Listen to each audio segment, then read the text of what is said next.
Oke. Nah, gantian sekarang. Gantian. Kemarin kan di tempat lu, bukan tempat MNC. Di podcast apa namanya, Sal? Safe space. Di podcast kamu. Jadi sekarang gantian. Ya. Dan di sini sebenarnya aku pengen bahas beberapa hal nih. Mungkin teman-teman banyak yang penasaran.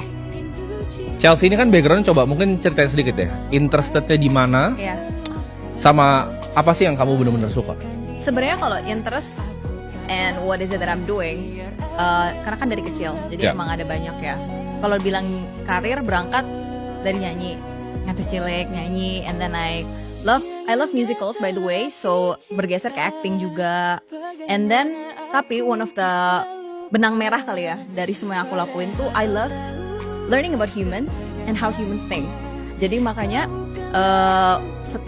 jadi behind all that facade dari yang berkarir di entertain, sebenarnya di belakang itu I love learning about humans, which is why waktu kuliah ambilnya neuroscience sama psikologi.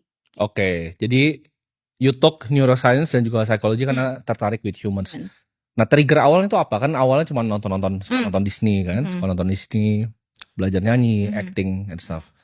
Kenapa bisa sampai ke sana? Ke neuroscience gitu. Yeah. Karena sebenarnya dari kecil, karena mungkin growing up in the spotlight, terus sudah kayak gitu ketemu banyak orang dengan range umur yang berbeda-beda, jadinya membuat aku apa ya? Oh, kok orang tuh tipenya beda-beda ya? Why do people behave the way they do? Why do they think the way they do? Itu one of the few questions that I have in mind yang I've always been wondering. Karena itu jadinya I read psychology books and then berusaha untuk learn more sampai akhirnya kuliah.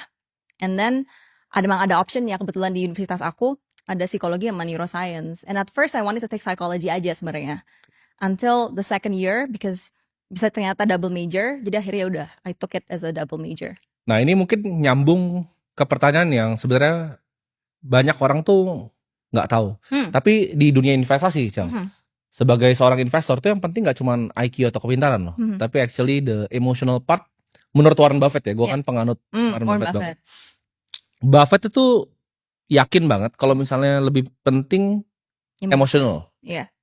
Lebih orang tuh kenapa gak FOMO, dia harus lebih sabar dan segala macam.